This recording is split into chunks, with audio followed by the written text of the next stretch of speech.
I can already see it now. Touchdown, green and golden.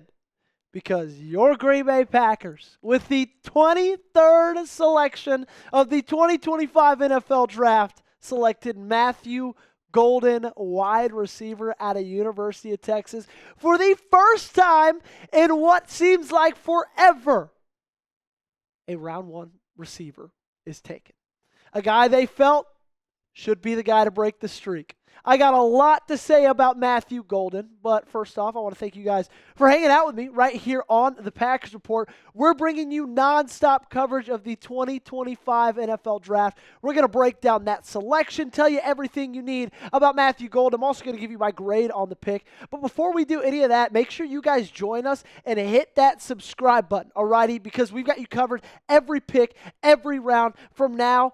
For the rest of eternity. No better place to be if you're a Green Bay Packers fan than right here, so hit that sub button.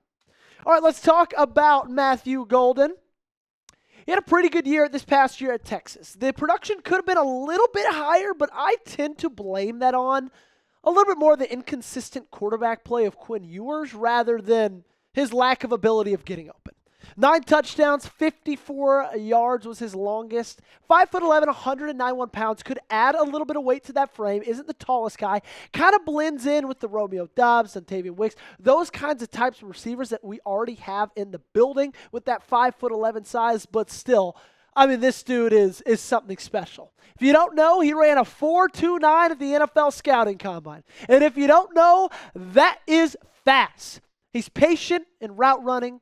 He has fluidity and has ability to change route speeds at the top, middle, bottom of his route. He has phenomenal body control, especially in the red zone. Now, of course, like we talked about earlier, the production hasn't necessarily been there, but still, it's like this is one of the top receivers in the draft right now. And if Tetairoa McMillan wasn't going to fall, which I believe if Tetairoa McMillan did fall, and he didn't even come close, right? Got selected number 8 overall to Carolina. So he didn't even sniff Green Bay. But this team knew that they needed something different at the wide receiver position. And that's what I love about Matthew Golden. His ability to get open is something that none of the receivers on this team have. Like, I've said it. If I've said it once, I've said it a million times. This is a squad full of a ton of good receivers. A ton of wide receiver twos. Matthew Golden can come on this squad and be the wide receiver 1. He's that fast. He runs that great of routes. His catch radius for being 5'11" is something unbelievable. There's not a wide receiver on this team that has the ability to get open that Matthew Golden does. Alrighty? And that's why I think he's going to be a wonderful fit in Green Bay with Jordan Love, Matt LaFleur, Josh Jacobs, and all those guys get their wishes. And since Super Bowl week on Radio Row, they've all been talking about. Matthew Golden, there you go. You got some pretty dang teammates with you on that offensive side of the football. Grade the pick for me. It is red pin time. After you guys grade it, I'm going to grade it very, very shortly. Stick around for that. But I want you guys to let me know how you feel in the comment section down below. A, B, C, D, or F. Do your best job. Play teacher for me and give me a grade. My grade's an A-. I would only say the minus is because he's a little bit smaller and he kind of blends in with similar size-wise to the wide receivers you already have. And I know we already talked about that. We're not going to dive back into that. But this team did something that nobody thought they were ever going to do.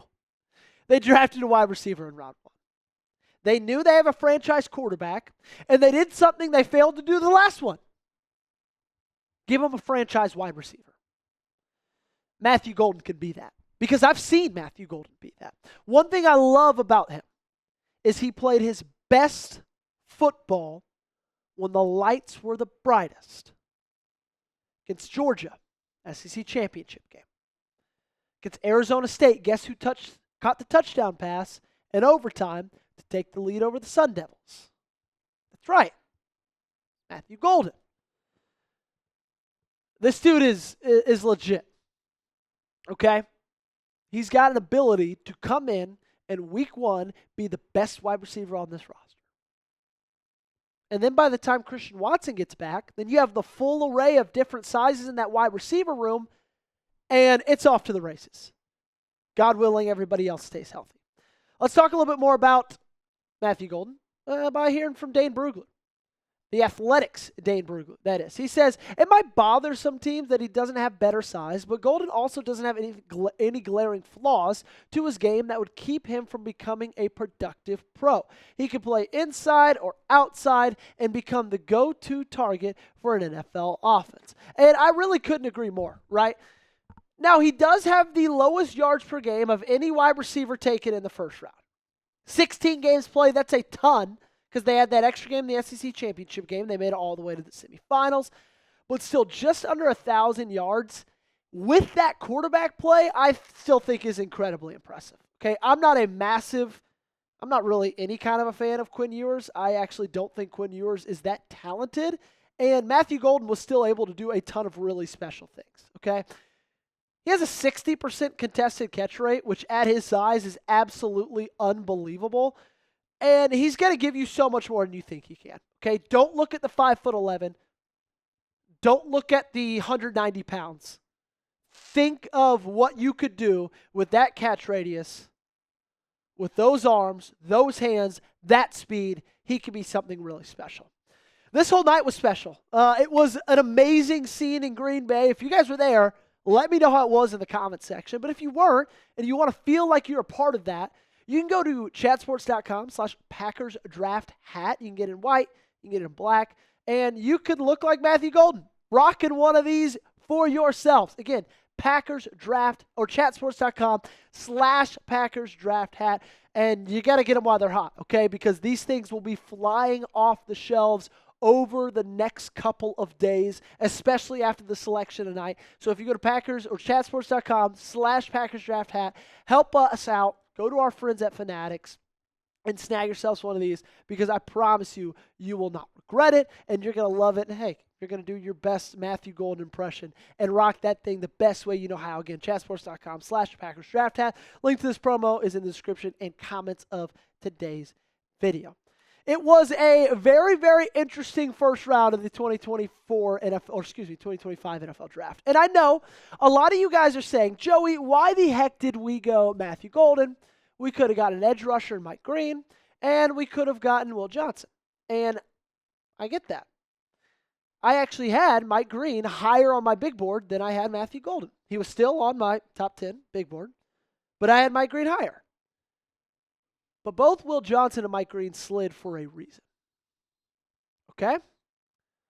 Both Will Johnson and Mike Green slid because I think that their issues with off-the-field issues with Mike Green and injury issues with Will Johnson are a little more serious than people thought. They didn't even get selected.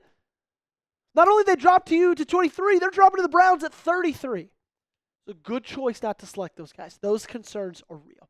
Before we get out of here, let's go ahead and get you caught up on everything that happened in round one. Cam Ward went 1-1. Then the Jacksonville Jaguars made a move up to number 2.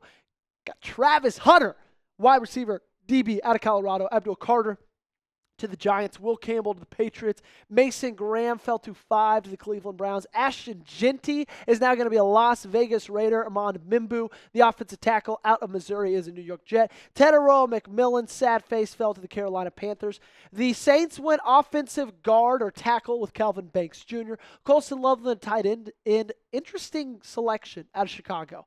Number 10 overall, Michael Williams went number 11 to the San Francisco 49ers. Tyler Booker, another Tyler offensive lineman for the Cowboys. Kenneth Grant to the Miami Dolphins. Tyler Warren, the tight end, to the Colts. Jalen Walker, edge rusher, to the Falcons, staying in the Peach State. Walter Nolan, the defensive tackle out of Ole Miss, is going to Arizona. Shamar Stewart, he's going to be a bust, going to the Cincinnati Bengals. Gray Zabel to Seattle. Emeka Egbuka is a Buccaneer. Jahdae Barron, the cornerback out of Texas, is going over to the Mile High City. Derek Harmon is in the Steel City with the Steelers. Marion Hampton, pick number 22 to the Chargers. Of course, Matthew Golden to Green Bay. Donovan Jackson to Minnesota. Jackson Dart to the New York Giants. They traded back in, and then the Falcons traded up to number 26 with the Los Angeles Rams, selected James Pierce Jr., Malachi Starks to the Ravens, Tyleik Williams to the Detroit Lions, Maxwell Hairston.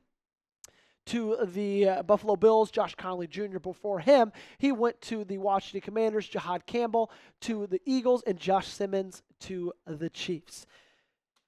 We got round 2 tomorrow. Round 3 tomorrow as well. You let me know, drop a name. Who should the Packers draft next? Let me know in the comment section while you guys are down there. Make sure to hit that big red sub button and join us because we got you covered right here on the Packers Report.